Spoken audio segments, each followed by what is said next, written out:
तो संगवारी हो रायपुर शहर ए समय गणेश उत्सव के रौनक में डूबे हुए है।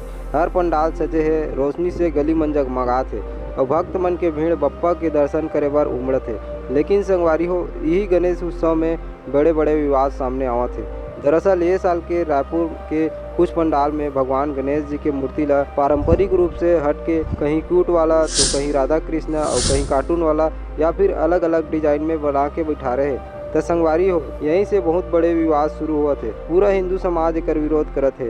ओकर मन के कहना है कि गणपति जी के बदले हुए स्वरूप ला ओकर मूल स्वरूप के खिलवाड़ हरे, जेकर से करोड़ों श्रद्धालु मन के भावना ला ठेस पहुंचत है। याचिका में साफ लिखे है कि क्यूट मूर्ति के कारण लइका मन और युवा मन ह गणेश जी के मूर्ति ला गंभीरता से ले के बजाय ओकर मजाक बनावत है, जेकर से हिंदू धर्म के आस्था के प्रति अनादर के वातावरण बनत है। हिंदू समाज मांग करे है कि जैन समिति में ऐसा मूर्ति स्थापित करही ओकर खिलाफ कानूनी कार्रवाई हो जाए, ताकि भविष्य में ऐसा दोबारा देखे बर मत मिले।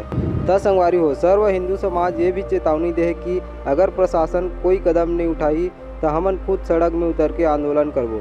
अब सवाल ये है कि का रायपुर में गणेश जी के क्यूट अवतार वाले भक्त मन ला भाही या फिर धार्मिक समाज की आपत्ति भारी पड़ी। का प्रशासन बीच में रास्ता निकाली या फिर विवाद और बढ़ी। फिलहाल रायपुर में गणेश उत्सव भक्ति और विवाद दोनों ही वजह से सुर्खी में। तो संगवारी हो आप मन के का विचार है? का गणपति बप्पा ला क्यूट फॉर्म में देखूं या ओकर असली रूप में? कमेंट सेक्शन में अपन राय जरूर दो। जय गणपति बप्पा।